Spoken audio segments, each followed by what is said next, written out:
Well, I'm going to go ahead and I'll keep an eye on the participants list over here in the waiting room and stuff. I think I have to admit people when they show up, but Okay. I'd love to just go ahead and start by chatting about, your career and everything. And for those in attendance and those viewing later on YouTube and so on, the goal of this is to sort of just present a successful person in science to the student members, give an opportunity to learn about the presenter's journey and how one might follow a similar journey and just sort of learn from their experience. The whole goal is to ask questions and learn from those who have achieved what you would like to achieve. So it is my pleasure to introduce Tamara. Tamara? I don't want to. Tomorrow, like tomorrow. Tamara. Okay. I wanted to make sure I got it right off the bat. So Yes, yeah, that's right. Tamara Ewing. Is that also correct? That is also correct. And so Tamara is an organic chemistry lab manager at the Scripps Institute. And I'm very interested to learn about your journey, Tamara, and also your current work. Why don't we start by just talking about your current position, organic chemistry lab manager? I'd love to hear about this, what you're doing, maybe what the day-to-day looks like, to give people sort of an idea of what the journey would be. Okay. So as Ben mentioned, I am a lab manager currently. My official title is scientific associate, which I make the distinction because I do also do research and lab management, which is not typical. I work at Scripps, which is an academic research institute. So I sort of wear a lot of hats here that would be a little different than if I were a traditional lab manager in like industry, for example. My day-to-day is always chaotic. My job as a lab manager is essentially to make sure that the lab is running as smoothly as possible and that everybody has everything that they need to make their experiments work. So our lab size is our max, we're about 40. Right now we're a little bit smaller. We're at like 30-ish. But we have 7 incoming interns this summer and a lot more slotted to follow them in the fall. So we'll be up to max capacity in no time. So I really just interface with all of the postdocs, grad students, interns, and I try to make sure that I understand what their needs are and make sure that I am giving them everything: consumables, instrumentation, emotional support, mental support, really anything you can imagine to keep the lab running smoothly is my job. Lab managers are the foundation of science, truly. I mean, as a postdoc in a lab, I feel like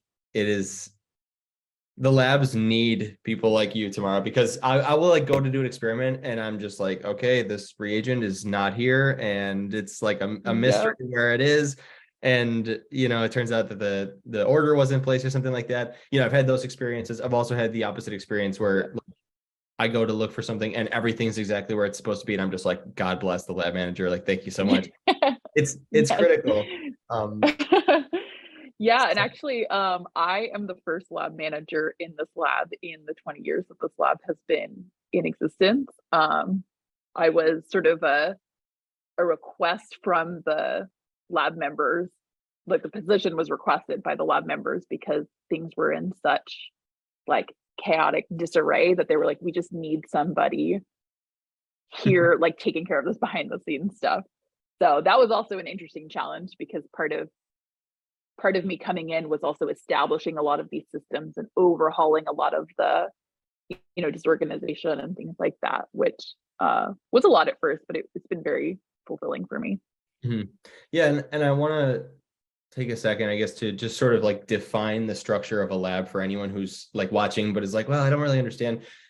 There's like the PI, who is like the person who leads the lab, and then I suppose if we were to put this into like a hierarchy of like training status, below the PI would typically be postdocs, who have finished their PhD. They're on their way to running their own lab, but they're doing more training. One step below in training would be the PhD students. So graduate students, PhD students, master students. Then you might have some undergraduate students. Sometimes there's high school students. And so the lab manager sort of exists, like, I would say, like peripheral to all of this and is kind of like a big, I can't remember what those things are called, where, you know what I'm talking A about? Where it's, bracket, yes, a like a little big, ellipse bracket. yes, just like supporting all levels, even up to the level of the PI at times, I'm sure. Yeah. So it's really like the glia of the lab, um, for to make a neuroscience reference. But so Tamara, I just want to ask, so can you talk a little bit about scripts for anyone who may not know, and how it may compare to traditional academic institution? Yeah. So from like a PhD grad student perspective, one of the really unique features of scripts is that you tend to come in as primarily your goal is to do research. So here you don't have any requirements necessarily to teach or to run labs or to work with like undergrads, because we don't have an undergraduate population. We are just a grad student community. So if your main goal is to come in and do high level research and work with, great teams of postdocs, and again, be doing very translational research, then this is a really great option. So just let me quickly define translational research, because that was something that also drew me here.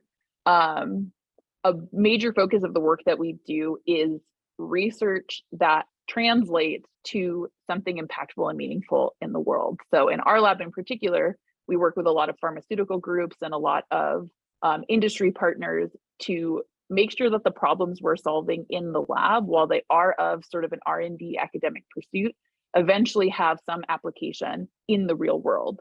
And we take their problems and solve them in-house, if you can imagine that, like a full, graduate, postdoc, PI consulting team, where we just take that information and try to figure it out for them, which I think is very unique and very important, at least for me, when I was thinking about research. And what motivates me and drives me is making sure I'm doing something that I can see the tangible benefit of, versus more of the high level sort of academic type research pursuits, or fundamental research pursuits, which are a lot less interesting to me. So I think those are the two like really important and like distinctive features of Scripps as like an institution for research.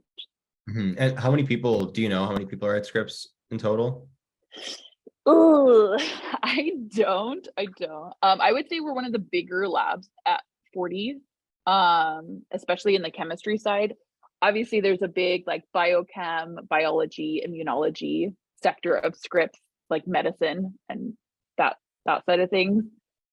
I would say, if I had to guess, maybe on the order of a few hundred.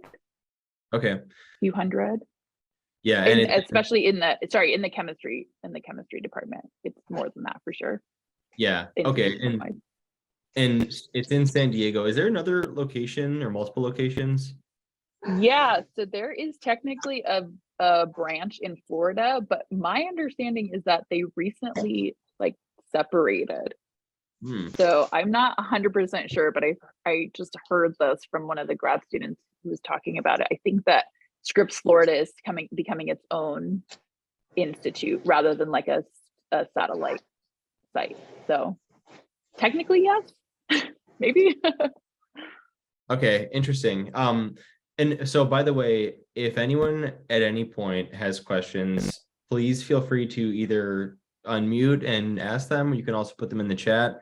But if not, I will continue just talking to Yeah, Tamara. the whole idea of this for everyone is we wanted it to be more of a Q&A session and sort of guide my answers to what is interesting and valuable to all of you. So please don't feel like Ben and I are just having a catch-up chat and we're learning about each other. And really, this is for you guys to ask your questions. So throw anything our way, and until then, we'll just keep it going, I guess.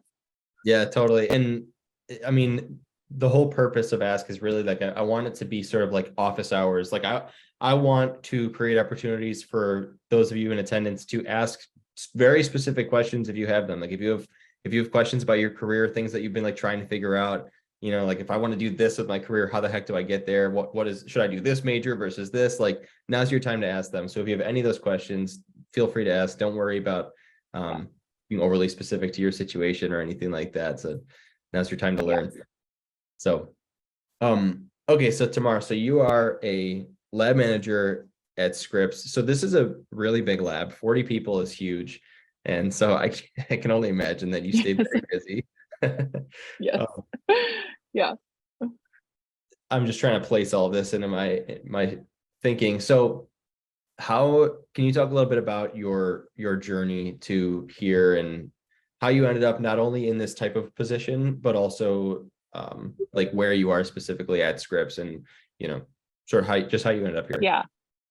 Yeah. Yeah. I think I would sort of classify my path here as like very non-traditional. I didn't really even know about lab management positions until I was in my master's degree, actually. I don't know if it was because I wasn't really thinking about it, but like in academia, you don't really get exposed to it as much. So it just didn't never occurred to me that you could do this sort of thing with a chemistry degree. I always had this sort of vision of you're going to be a scientist, you're going to be a doctor, you're going to be a pharmacist. Like those are the roles that you can play in science. And so it wasn't until late stage that I figured out lab management was even a thing. So I guess I can start like way back in undergrad, which is sort of where I started trying to make more active decisions about my career. I think going from high school to undergrad, I was just like, I'm good at chemistry and I'm going to do this because I think it'll make me money. That was like the high level decision making I was making in high school. Um, and then in my last years of my undergrad degrees, when I started to sort of question whether or not I really wanted to continue pursuing science, I had a lot of interest and excitement about it, but the thought of doing research full time was actually not very appealing to me. It felt like very anti to my personality. So I'm very outgoing and talkative, and like I love working in groups and being collaborative. And there is a collaborative element to science, but at the time, like lab work felt very isolated. Like I'm going to be working in a fume hood by myself, and like I don't know if I could do this for like a career. Like this doesn't seem like the right fit for me. So in my late years of my undergrad, I sort of reflected on my experience and I thought, I've actually been really involved in teaching roles throughout my undergrad. And that's kind of where I felt a lot of excitement and fire under me of like being in a teaching position or educating. And so from there, I said, well, why don't I give education a shot? Like, if I could take my chemistry excitement and my passion and I could teach other people and mentor other people, like that seems like a really cool way to share my passion for science. So after undergrad, I did a brief like research internship that sort of solidified for me that research wasn't like the path. And then immediately went into teaching and I taught at the high school level. So high school for a year, I did math teaching. And then the following year, I got my chemistry classroom and my chemistry lab. But I actually, in those years, realized like, whoa, this is not at all like I thought it was going to be. This is not um, me getting to share my passion for chemistry. It was more like convincing people that school was important and that they needed to come to class and dealing with a lot of the red tape that was at the high school level. And I was like, these problems are not enjoyable for me to solve. These problems are not like engaging for me, and they're more of like hindrances and annoyances. And that's when I sort of realized like, okay, if I don't like the daily grind and I don't like the daily issues enough to, or I don't like what I'm doing enough to deal with those things, then this really isn't the path for me. This can't be it for me either. So I had another like awakening slash revelation with my career. And it was actually really tough for me because I always viewed myself as somebody who knew what she was doing and like I'm setting out to do something very important and I'm doing all the right things. So at this point, like after having a career and having to shift gears again felt very, very debilitating. So I'm like, oh, I made a huge mistake. Like I messed up my career and I messed up my life and I did the wrong thing. Um, and then so then in my second year of teaching, I was like, okay, let me just sign up for a PhD program. Like maybe I made a mistake before. Like, what if I went into this in a different capacity? Like, I still like the idea of education. I still really love chemistry. Let me pursue a PhD in chemical education. Ace, sounds perfect for me.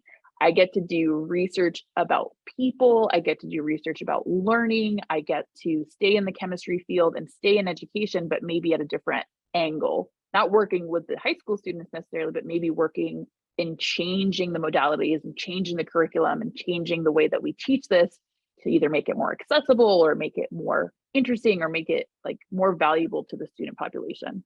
Boom. Sounded so good. Sold myself on it, applied for a PhD program, got in, and then quit teaching that following year, or that following, like the end of that school year. Pretty set on doing my PhD. I was going to move to Colorado. I was going to bring my boyfriend at the time with me, and all things were going to work out fantastically. And then life happened.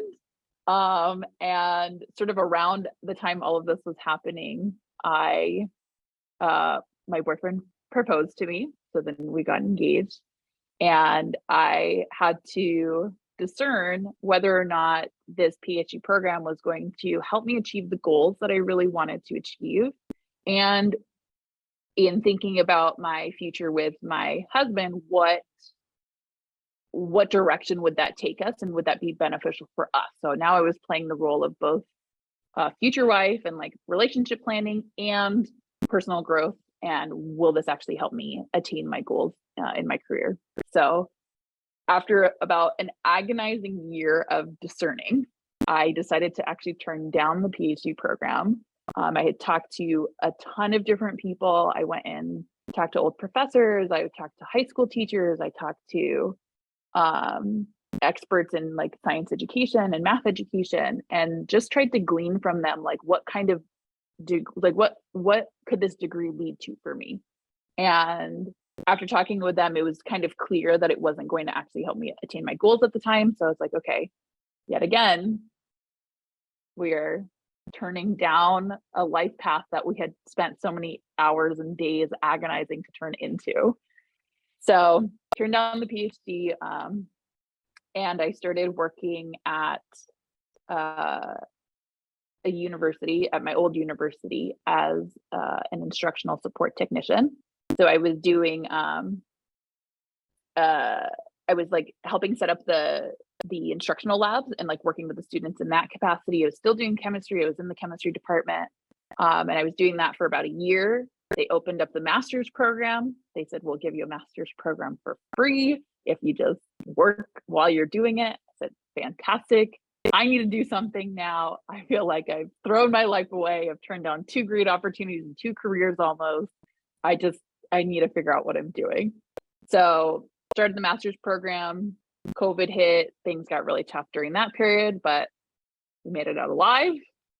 In doing my instructional support technician role, I realized like, well, if there's this role in this academic setting, there must be this role for lab support and lab administration, or like setting up things like in a higher capacity. Like this can't be the only place that this exists. So in those 2 years that I was doing my master's and working at the university, I started looking into lab management and lab administration and like all of these things. And I realized like, okay, like lab manager is another way that I can still be involved in mentorship. I can still be involved in chemistry, and I get to now participate in the organizational aspect of a group or of a lab, which for me was another way that it was hitting on skills and like things that I really like doing. I said, awesome, lab management. First thing I did when I started looking for new jobs, like near the end of my master's, was Google lab manager chemistry. And I just said, what is out there? Like, I don't even know. And Scripps was one of the jobs that had popped up. And I was like, all right, well, Scripps is a big name. It's a big move for me. I don't know that this is something that I could even get, but I'm not going to say no to myself. I'm just going to apply and like do my best to apply and see what happens. And they loved my resume. The interview went fantastic. And then I ended up here.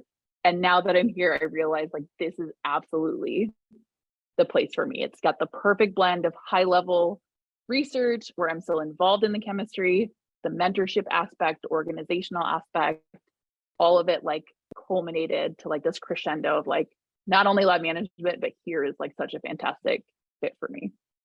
So a little long-winded, but there's a lot to the story. I tried to put it all together as quickly as I could. No, not long-winded at all. I actually really enjoyed that. And it's just interesting to hear about your journey, and thank you for sharing it with us. I have a number of questions that popped up. Good. I was taking notes. Okay. First, how long have you been there now? So I've been here about a year and a half. Okay, cool. And by the way, again, everyone, if you have questions, feel free to just unmute and start screaming over me. Feel free to do that. Or you can. Yeah, it's a conversation, everyone. So anytime you want to jump in, like you're invited to speak. This is not a raise your hand type situation. Just chat. Yeah, we would love to hear from you.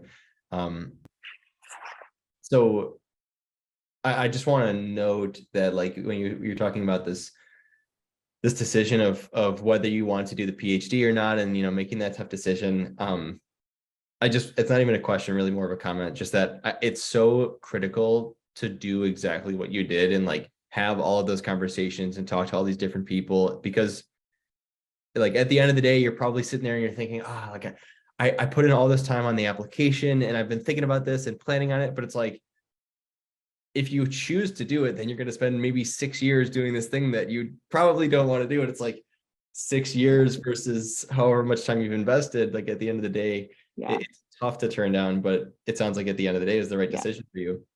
And that's why it's so critical. Yeah, I think people.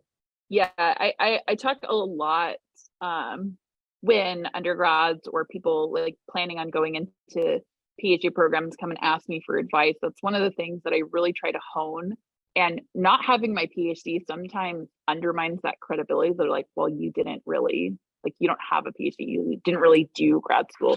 And I'm like, I think my experience and my insight is actually increasingly valuable because I had to discern and I had to sit through and make the decision. I had to decide that it wasn't for me, which is I think arguably harder than what some people do, which is sort of they just get into it and then they make it work for themselves. Not saying that everybody does that, but going through the discernment process really helped me understand what the value of a PhD is. And I chose not to do it rather than like I just couldn't do it. And I think that makes a difference, definitely.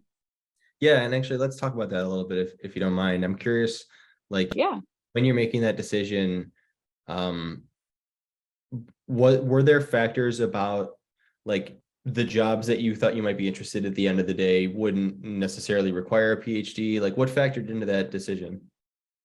Yeah, so kind of at the time, and I would say still even currently, that the field of chemical education was not super developed. It was sort of in its earlier phases of gaining recognition and respect. And so I would have been essentially pigeonholing myself in between the educators and the scientists.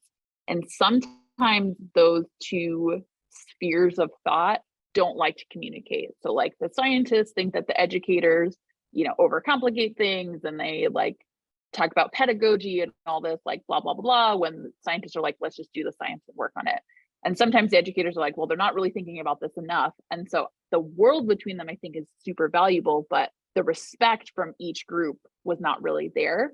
So the job market on the other end was going to be very limited and extremely tough to get into. And that was a huge factor for me. It was like, what could my career be aside from like an academic researcher if I decided to pursue this? So the jobs that I would be looking at would be things like curriculum developer and working with high school teachers and districts to implement new curriculum. But without having the experience of actually teaching in a high school setting, my value as like a chemical researcher would not have been as respected by high school teachers who had been, doing 20 years of their own data research about what works for their students.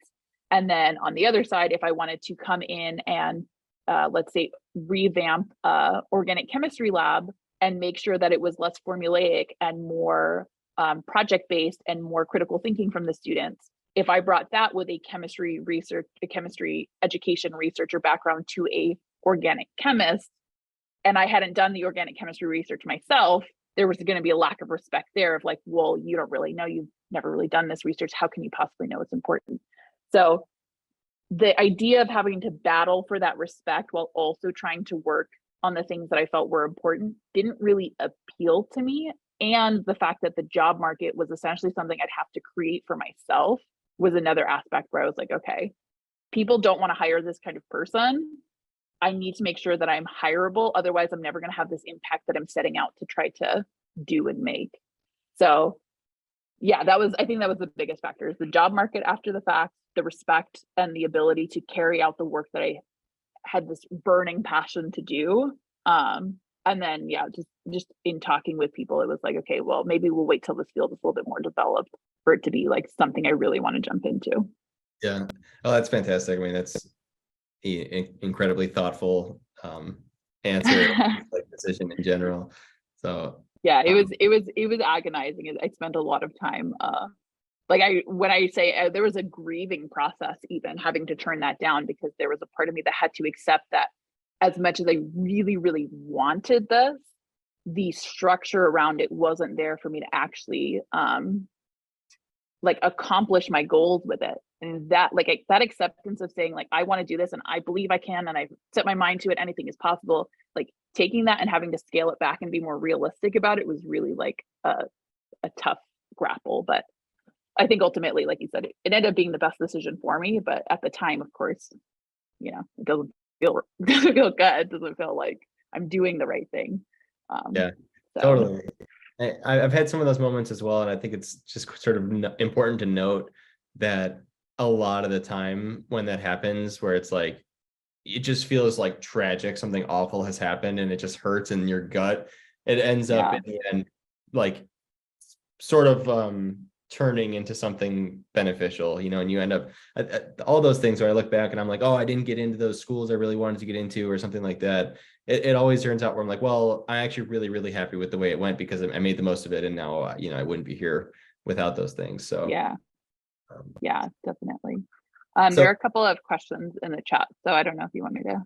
Yeah. I was just gonna start walking through those. I was gonna start with Pumas, which is also a question that I was wondering about myself, your thought process and decision making around choosing your current role versus other scientific or student roles. And to sort of add to that, I was going to ask about any like benefits or downsides to being a lab manager versus a traditional researcher, and student or postdoc or. Yeah. So again, primarily for me, I'm looking at my current job and just jobs in general as, what am I doing really on a day-to-day basis? What are the types of problems that I'm solving, and like, who do I get to interact with? Because those are the key components for me of what makes a job meaningful. Am I working on projects that I like? Am I working with people that I like? And like in general, like, can I get through the grind of like the worst days of different jobs and what I'm doing? So in terms of the research component, like I could have gone into like research technician or even like more lab-based work. But as I mentioned before, it never really appealed to me. It just felt very, I don't know, it felt very removed from the places where I get the most excitement in life, which is working with people. So firstly, identifying that I think was really significant and important in my life. Was I am not energized by the thought of running a few chemistry experiments and getting results for them. I think it's interesting. I think it's very cool. I like that I get that opportunity in my current role as sort of like a fringe benefit, but it's not the number one thing that makes me excited. The number one thing that makes me excited is the people I get to come in and talk to and work with every day. So that's number one. In terms of other like places that I could have worked, one really great feature about Scripps in particular, like I mentioned, and in academic setting, like I also mentioned, was I get to still be involved in that high level research in some sense. And the research that we're doing is very translational. So it's really impactful and meaningful. If I were to go into a role like an industry as a lab manager, I would be strictly doing lab management. There would be no opportunity for me to be involved in the research or learning new chemistry or learning, how to work within a group. In my year and a half here, I've been on 4 papers, which I never thought that I would be. Like, it never occurred to me that it was something that I would really be involved in, especially as somebody that wasn't pursuing this like as a full-time thing. But because of being in the lab and being involved with this and having those opportunities, when I make time for it, I'm like, okay, I can definitely jump in and contribute a small thing to this project, or maybe help with writing it or working on the figures or editing or just like any capacity possible. And then in those opportunities, I get to be, participate in those papers, which I don't think I would have the chance to do anywhere else. So I don't know that I knew that going into this position, but it's definitely a benefit that came out of being here in particular. That's really exciting. And it does sound like the group you're working with is fantastic. And like it's always important when, in my opinion, it's really important to acknowledge people's work by granting authorship. And a lot of times that can be kind of a sticky situation. People aren't always as generous, I suppose, with authorship. So I also attended a panel recently, and one of the panelists was saying that they found this study that the #1 predictor of success in a job is how well you like the people you work with and how much you respect your coworkers. And once again, you've hit on that too. I mean, as much as we're in science, right? You and I, Ben, are in science, and hopefully everybody here is like, going in that direction. Science can be a very like objective, cold, like viewed subject matter. And you're just like, I just want the facts. I'm going in and I'm going to do the research. I'm just going to look at the facts and do all the things. But in reality, you can't really have that aspect of science without the human component. That's partially why you're doing the work that you're doing. I mean, almost, especially in neuroscience, right? And the people that you work with are all humans. We're not robots just generating data. So a major component of your success, of the creativity of solving problems, of the enjoyment you'll get in your life, is going to be your lab mates, who you work with, the field, the collaborators in the field, like what problems you're solving on the human level in some sense. So you can't remove that component. So you might as well like play it to your benefit, right? Totally. Yeah. And before we started the recording and invited everyone in and everything, Tamara and I were talking about how, the challenges that we face in science. And I mean, science it's problem solving, and you're making predictions, and a lot of the time your predictions aren't right. And so you have to reiterate and start from scratch and troubleshoot experiments and stuff. And so, I mean, it's not all smooth sailing. And when you're running into those challenges, it's really important and valuable to be able to, walk over to your colleague's desk and say, hey, this experiment didn't work. What do you think is going on here? Do you have any ideas? Being able to work together in teams like that and bounce ideas off people that you respect and admire is so critical, because you can feel really alone if you don't have those people, if you don't have that team. Yeah, exactly. So there's I would argue some of the best. Go ahead. No, please go ahead. I was just gonna say, I would argue some of the best like conversations, best advice, and like even best like sparks usually happen in very like candid ways, where you sort of just bring like a random idea to somebody in passing, not even planned like meeting, and you just like talk about stuff candidly, and then you're like, oh wow, that's actually the best thing I've heard all day. And so you capitalize on that. The more people you have around you, the more people that you can connect with, the more people that you can like glean, information from, or just advice, or learn from their experience, the better you'll have a chance. You're like spreading your net as wide as possible in the hopes that something will stick, and it usually does if you think about it like that. Yeah, I mean, it can create collaborations, or a lot, like exactly like you've said. I've had things happen. Like I remember my PhD, I had this idea, and it was kind of like, I thought it was stupid, and I turned around and I had a postdoc working behind me, and I said, hey, what do you think of this? And just like within 5 minutes, we were going back and forth, and we created an idea for a project, and we tested it, and it worked, and we published it, and it was a paper. And it was just like, nice. Cool. Yeah, like that's how it happens sometimes. There's some luck and serendipity to science for sure. Totally. And if I hadn't turned around and said, hey, what do you think of this? I probably would have convinced myself that it was stupid and never pursued it.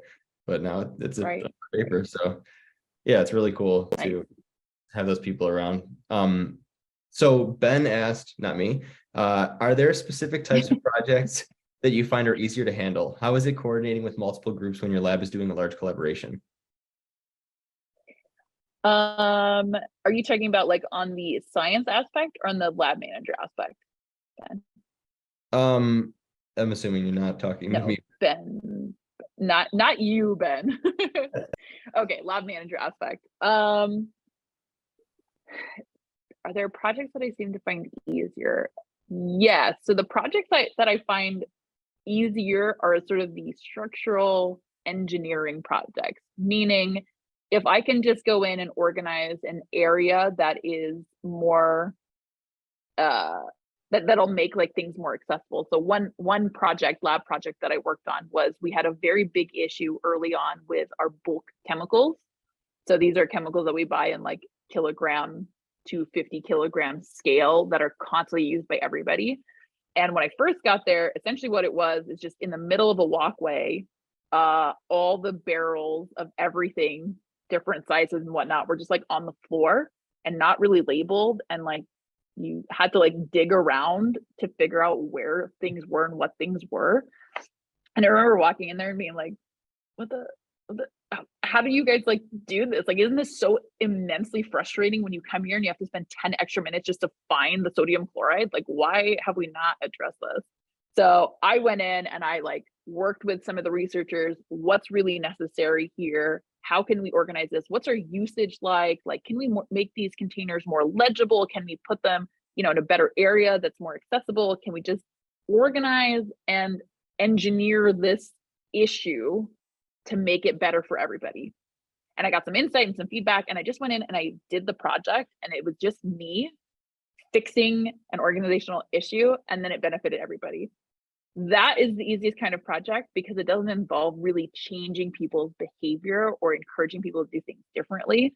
It's just working with the tangible issue of the organizational aspect. And then if people have problems with it, or they're not using it properly, or they're not, putting things back where they were, like those are tiny things and error corrections that we can make. But generally it didn't involve a huge overhaul of their behavior in order to get the benefit.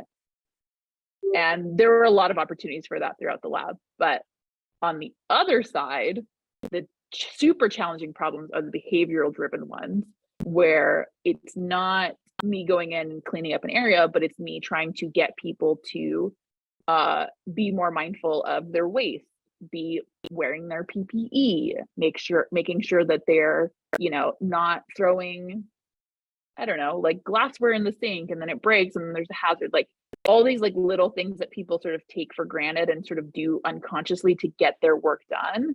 Coming in and making those changes is much more challenging because it involves working with the personality, working with the system that they have in their head, working with the system that they have in front of them. And it's incorporating a lot more variables than just like, again, me going in, organizing a really disorganized space and making it easier for them.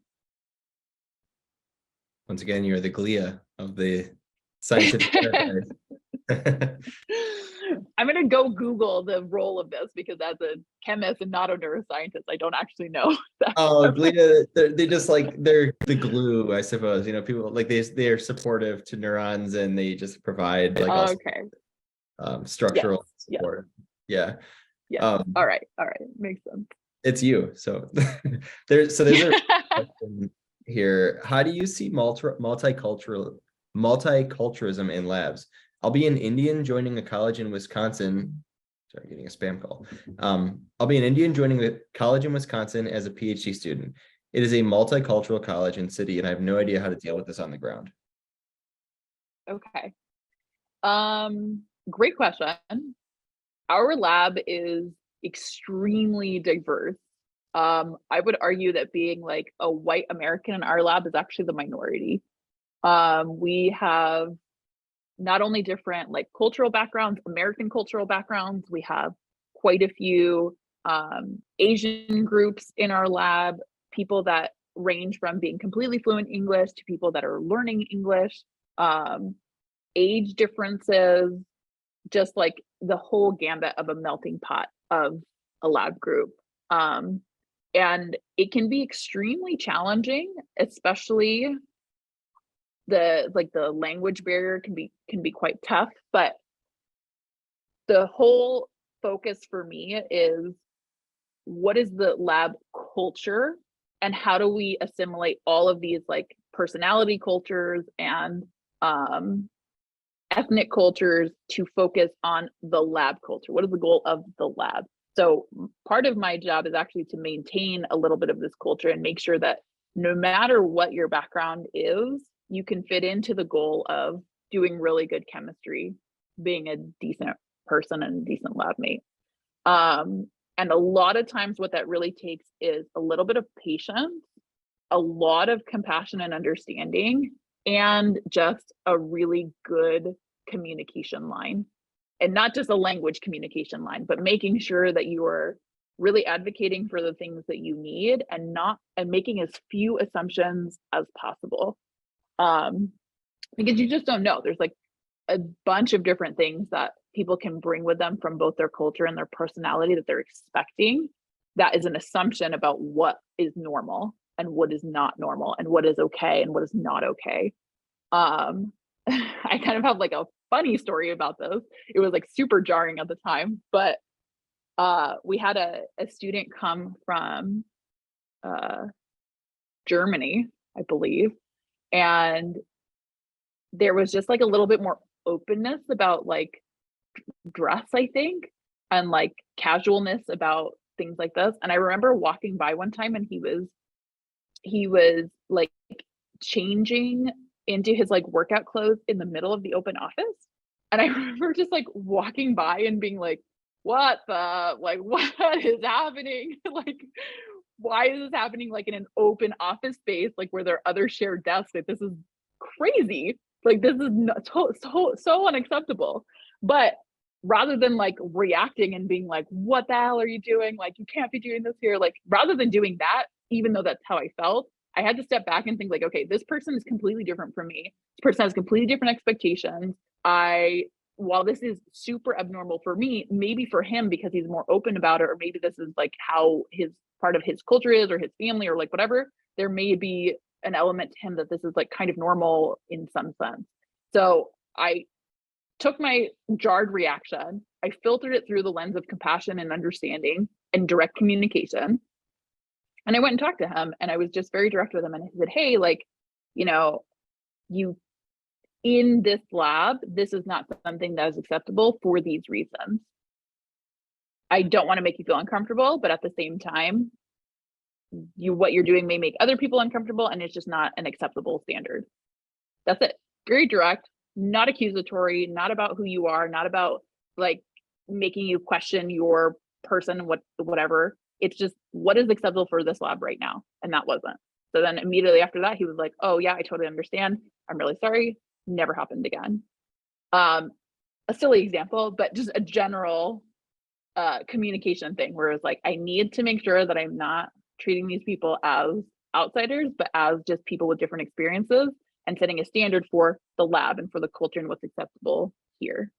So I think also when it comes to somebody new or from a different culture coming in, it's his part that he did really well on was just being open to my commentary and being open to like what was acceptable for the space currently. And that I think will be the full rounded perspective is you be open to what is acceptable for the place and expect a certain level of understanding and compassion from other people. And then that way, that open line of communication, you'll never feel one, that you're being walked on and like things aren't normal. And two, that that they are actually like you're trying to match and fit in. There's a little give and take of like understanding where the fitting in it makes sense and where maybe some changes need to be made and just keeping that line as clear as possible. Does that make sense? Absolutely. Makes sense to me. Yeah. And I will, they come to taking notes. Thank you so much.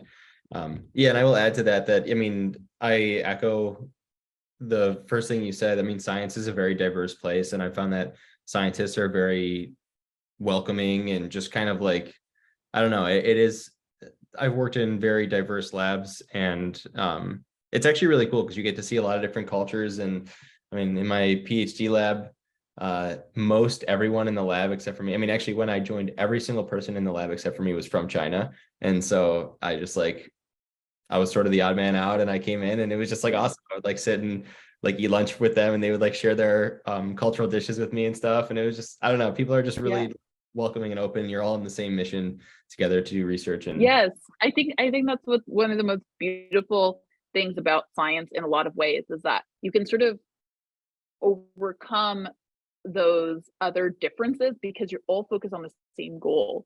And that actually makes all of your differences sort of like a superpower in a sense, because like how are your differences going to contribute to this goal? How is your cultural perspective? How is your thought process? How are your experiences going to give us a new clarity on this goal that we're all trying to achieve? So when you look at your team as a team, you can extract those benefits from them, and you can extract their strengths, because again, the focus isn't about them being different. The focus is this is the goal. So the differences don't matter as long as everybody's working towards the same goal. And I think in science that happens. I mean, I would hope that it happens really well. In my experience, it's been a really nice sort of equalizer. We're all here to do science. We're all here to focus on something. So let's forget about all the differences and just figure out what brings us together, what's going to bring us closer, how can we learn from each other. That is, I mean, that's been one of my favorite things, definitely. yeah, and building up this idea of like looking at each other's strengths and kind of leveraging those. I got a question. Someone Yeah. asked, curious if you have insight on how one can get into research setting without prior research experience. What do you look for in a resume when hiring interns and research assistants? Yeah. Honestly, for us, we have high school students come, we have undergraduate students, and we have external grad students as sort of our intern pool. And what we really look for is eagerness and the willingness to learn. Your background knowledge, yeah, it's nice if you've done organic chemistry research before. It's nice if you know electrochemistry, and have like hands-on experience with it. But ultimately, how interested are you? Like, we don't want to take you on and then have to like convince you that you are gaining a lot from being here. Come in eager, come in researched in a sense that you know what our lab is doing, you know what like projects we've worked on, and figure out like what about those things you want to continue pursuing. So if you go in and lead with your curiosity first, that really, really resonates with people, because it'll sort of be a part of everything that you do.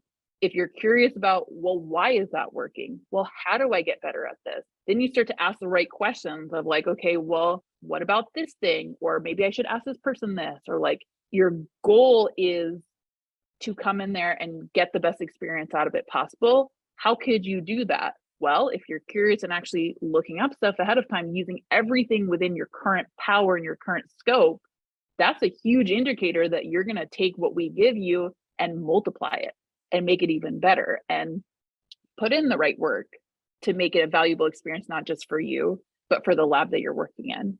So, like I said, eagerness, huge, huge thing that we look for. Are you reaching out? Are you asking? Are you foregoing some of the, the fear in the attempts to take the risk of sending a cold email or asking somebody or trying to network or trying to insert yourself?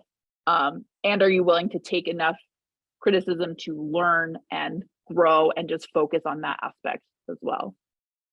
Yeah, and I'll add to that something that I say, I feel like I say it in every Ask meeting, which is that when applying to positions, including like PhD programs, master's programs, things like that, I think there's a very common misconception that you need to have like some level of training in the field that you're applying for, maybe not in the field, but more specifically like in the techniques. Like if you're trying to join a lab that does a lot of gel electrophoresis and Western blotting, that like you should know how to run a gel before you apply. But the fact is that most of the people, almost everyone who joined that lab probably are trained in the lab how to do that technique. So it might be a benefit if you already know how to do the techniques in the lab, but what's really more important is just some evidence to demonstrate that you like have an understanding of research. You could have research experience in a completely different field, but just to show that like you've done it, Yeah. you've been there before, and that you're trainable.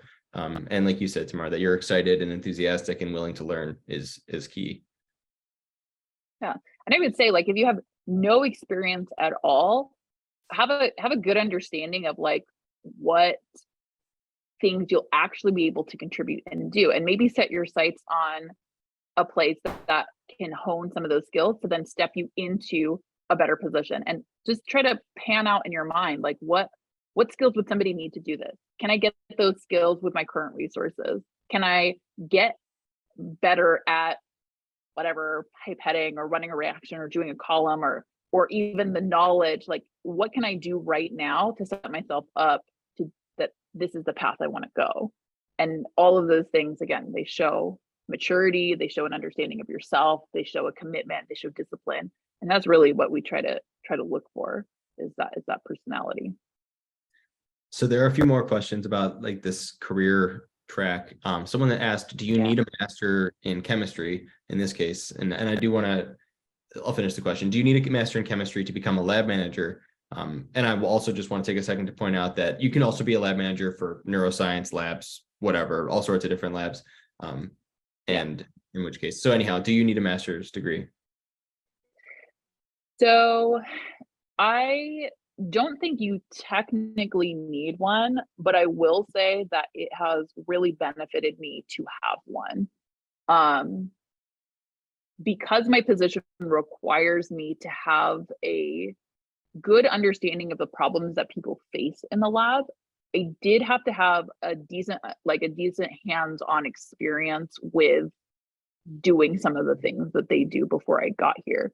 Now, I do rely on them a lot for giving me insight as to like what changes need to be made, what limitations make sense, what like future planning makes sense, what would actually help them. Like I definitely rely on them for some of that more high level like insight. But like having done a little bit of research myself and to know like the basics of doing research allows me to have the terminology and the insight into what they're doing to be able to support them without having to ask them like super basic questions. There is some technical and content knowledge that really help me perform as good as I can, as well as I can in the role that I have. So technically, I think if you look at lab manager positions, some of them may say like a bachelor's with 5 years of experience managing a lab, which could also be sometimes equivalent to a master's and like a year or two of experience, like things like that. But if this is something that you're interested in, I would say that, yeah, it establishes a little bit of credibility because you know what you're talking about because you've done it, maybe not to the same degree that a PhD or postdoc has done it, but enough that you can converse with them intelligently about it and then make decisions that affect them, knowing what they will be going through because you sort of went through it in some sense. Hope that makes sense. Great. Yeah. Yeah. There's a question from Carolyn. How can a high school student from an underserved community get connected? And I want to say, Carolyn, thank you for being here and for engaging. This is a great start to that, but I'll let Tamara answer. Yeah. So the question, well, get connected in what sense would be my first question. So do you want to like get connected into your research lab? Do you want to get connected to like other scientists? Like we are in our world, really it's just like reaching out. I know it sounds really like easy and simple in a lot of ways, but reaching out and just expressing interest and ability to make a commitment to like join the lab. A big thing is, again, making sure you make it clear how you will be able to contribute and making sure like if that is as simple as like I want to learn and I will happily do basic techniques and side stuff until I can figure it out well enough that I can participate in higher level work. Great. That's fine. That gives us a clear idea of like what your capacity is. Generally, I would say that one of the hardest things about being in an underserved community is you don't know what you don't know. So being in a part of a group like this allows you to see and talk with people who may be able to better guide you. Being a high school student, I think the main focus is making sure that you're getting into an undergraduate university and working all of the resources that you have there. So talking to career people, talking to PIs, talking to your professors, making sure that you're just inserting yourself in whatever conversation you want to be a part of. So if you want to do research, go to the undergraduate universities, go to the lab that you want to do research and ask them, hey, can I join? Hey, is there an opportunity here for me? Hey, I don't really know what I need to be doing. Is there anybody here who could just tell me what I need to do so that I can go out and do it? And just taking that ownership of like, whatever you want to do, push and put yourself in the conversation. Don't wait for an invitation for somebody to say like, oh, okay, here's an opportunity for you if you want to think about it. Go out and look for it. Go out and ask people for it. Go out and say like, just continue putting yourself out there. I think that one thing so I'm a first generation student. I actually didn't know about, I didn't know about research when I was an undergrad even. And I remember going into my master's and somebody told me like, well, we really only want students who are like reaching out and asking to do summer research because it shows that they're like really dedicated. I remember thinking to myself, like, I didn't even know you could do summer research. Like that never occurred to me as somebody who doesn't have parents in science or like really a network in science. And what that highlighted for me was that there was a gap in my knowledge about what was out there. So I needed to be more like intense and more, for lack of a better word, aggressive about what I was missing in my knowledge, asking people like, hey, what are the opportunities? Knocking on people's doors, popping in and having a conversation. All of that just to get all the knowledge that you might be missing out on because your current community or your current situation might not know about it. So you have to go out and reach for it. And like you are right now, being even a part of this group is a clear sign that you have that capacity to network with people that are that would be willing to put you in a sphere that you could have all of that extra opportunity. Great I, answer. thank you so much. Actually, I'm not actually a high school student. I work with underserved communities. And that's why the reason I'm on here. I was trying to figure out how this can fit in with some of the work I do. And I think the issue that we see is that these resources are not even under their radar. So I was trying to see like, how can I start making this under some of the schools that we work with under their radar, or how do we spread something like this so people are aware? I mean, this is during a school time, so potentially it could be during like people who know about it can chime in during school. So just trying to think out loud, I guess you can say, in how to increase people's awareness of availability of certain opportunities that may not be afforded to them because they belong in a school system that's very under-resourced, and most of the time the teachers are still, they're trying to put out fires, and they don't have time for a lot of these things. So willing to see I if would, we can Carolyn, partner if you for that. want to Carolyn, if you want to email me offline, I can definitely talk with you more about this. So as I mentioned in my sort of path to this position, I was involved with high school teaching for a long time, or I guess 2 years, felt like a long time, but for 2 years. And then I continue to stay involved in it actually as a mentor, as a visiting scientist, as just a person in the community that can be sort of this role for high school students. And I have a lot of resources for like free opportunities, scientists to come to the campus, scientists to zoom in, just like the awareness aspect that could really inspire or spark some insight for people. So if you want, I'm happy to continue chatting with you about that, because I think it's one of the most important things is letting people know what opportunities they have. And I'm always surprised at how eager students are once they realize something that they just never knew before. They'll go for it like crazy. Sure, I love that. I guess I can I could put my email for the host and he can share it with you. Does that sound good? Yeah, that All right, sounds great. cool. So let's see, there are a few other questions. Sorry, my dog is really having a heyday this morning. Um, there was a question earlier asked, how involved are you in grant writing,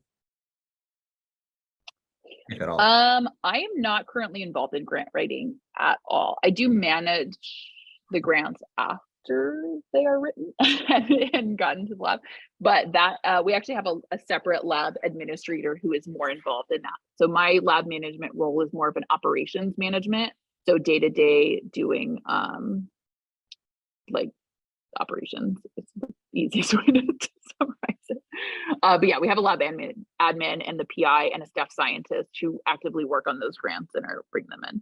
Okay. Do you know at all if it how common it is for lab managers to be involved in grant writing? Not really. No, I know that it's very common for them to be involved in the budget, but in terms of the grant writing, because I don't know how common a lab manager role is in an academic setting or where grant writing is a major focus of the role. So I couldn't tell you, unfortunately. Yeah, I'm sure it's very variable, I would imagine, also between labs. Yeah, even my role, like the things that I do sometimes are not, there was nothing like in the job description. Like the job description was, again, like, be the glue of the lab, make sure people are happy, make sure things are running smoothly. And I sort of just had to quasi create a lot of the things that I do and like look for structure in other ways. So Yeah.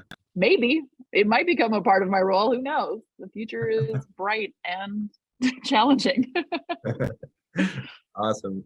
Well, I want to close with one other question that's kind of a fun one that came through earlier. And you may have to take a moment to think about it, because what problems in the scientific and research field do you think can be aided by recent AI developments? On the other hand, what components of your field do you think would be better if humans continue to handle them? What a question. Big one. Great question. Very thought-provoking question. Well,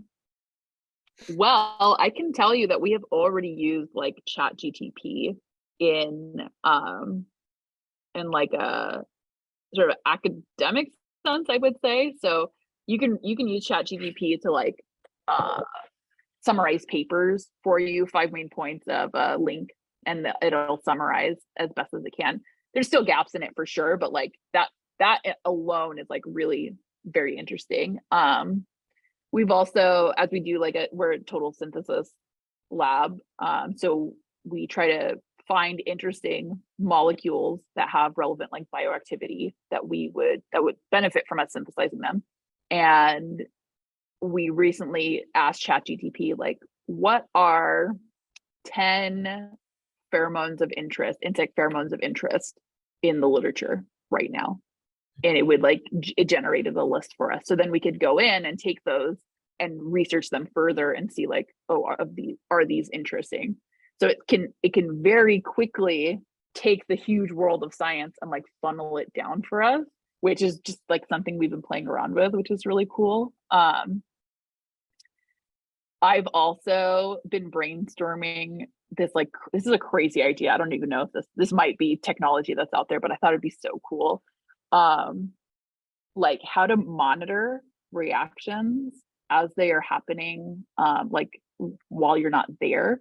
So color changes, temperature changes, whatnot, not just taking the data, but like having a camera on your reaction vial and having it constantly interacting with the feedback that it's getting, and then generating like a report based on what the camera is seeing and like taking data points like as it goes. Like that I think would be super cool. I don't know if that's, like, I know that you can like generate images with AI, or you can like take images and like have the AI like generate text for it, like things like that. But I don't know if there's like a way that AI can watch a video, extract the information, extract the images, and then like write about it. I don't know. I thought that would be really cool, like from a chemistry perspective of like making sure we have the most data possible, recording those videos, and then being able to like reproduce things on a higher level because we know exactly like what's going on. I know that in synthesis also, it would be crazy to think of like the ways that AI could come up with routes, like what like conditions to like get to a particular target as quickly as possible, utilizing like all the known chemistry that's out there, or even just like predicting reactions. I don't think that it's there yet because there's AI has to have like a feed, right? Like it has to have a knowledge base of like input information. And generally we don't tend to publish negative results. I mean, in some sense we do, but like very minorly compared to the positive results that we publish. So I don't think it would be as informative of like the full scope of the possibility of reactions, because we're actually not feeding it information. If it's, you know, if it's pulling from published papers or whatnot, we're not feeding it a full picture of the information. We're not giving it all the negative results, which might be more informative. We're just giving it the like the positive results. So it might be skewed in terms of how it predicts possibilities and things like that. But I don't actually know that much about AI. I'm just like thinking big world, like would this be possible? Would this be like something that like we could do with it? But yeah, that's kind of what I know. That's what comes to mind for me. Yeah, it's cool to think about. I kind of, the way I sort of feel about AI is like, I look back at like my professors and when they were doing their PhDs in like the 1970s, and they would have to like go to the library and like, you know, print the papers, make copies from the journals, right? Like they'd find the edition of like Neuron or I don't know, whatever, that's it. And they would like photocopy it and print it and search manually for the articles. And then the internet came around and it's like, okay, you can just search Lancet, whatever, author name, find the paper and have it. And it's just like how that right now I'm like annoyed if I can't search the PDF. Like I'm like, I need this one piece. Yeah, it's always so difficult. But yeah, it's like the way the internet made these like really remedial tasks suddenly very automated. I feel like that's what's going to happen to AI, where it's like, okay, I submitted my paper to a journal and it got rejected. Now I need to reformat the entire thing to this other journal's guidelines. I'm just going to have AI do that and it does it automatically. Yes, definitely that. I would hope that that is like within the wheelhouse ASAP, because it's always those annoying tasks that they take up so much time and you're not actually doing very much. That would be fantastic. Yeah, I know. I think we're already there as far as the language models. I mean, I use AI a lot now, and it's mostly just for like language stuff like that, where it's like, okay, I have this text and I like don't want to spend 3 hours formatting this. Like AI, please do it for me, and it just does it. And I just feel like we're gonna look back and be like, remember? Is it super accurate? Oh, I mean, like, do you go back and like?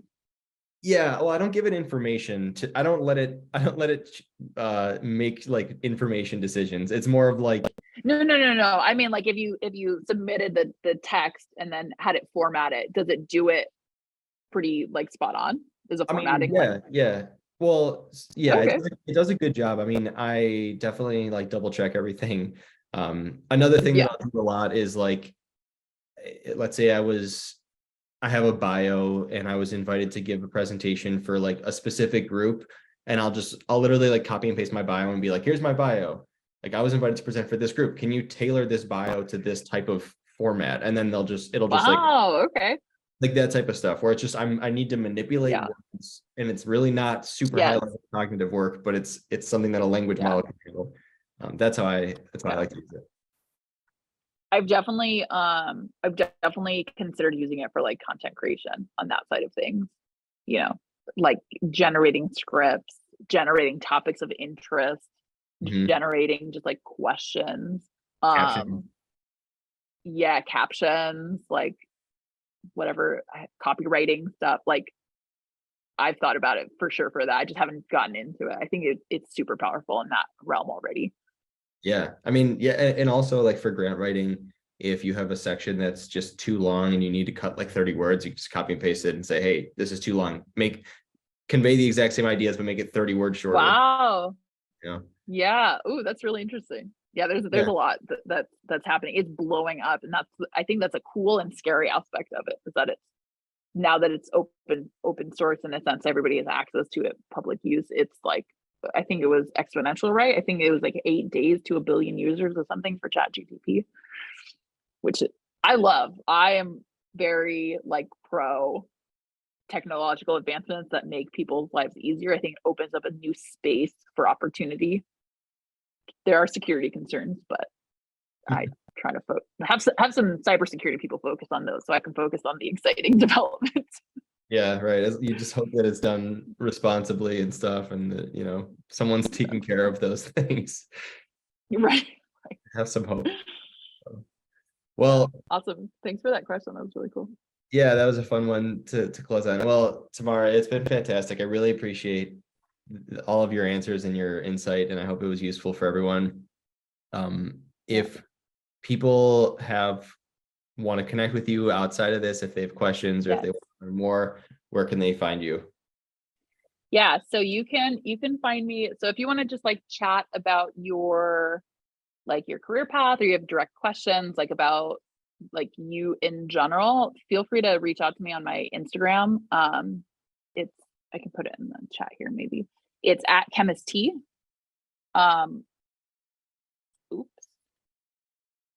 If you like have like a request like that's related to scripts, or you're thinking about you maybe want an internship here, or you want to like know more about the grad program or things that are like scripts related, you can email me at my scripts account, which I'll put my email in here.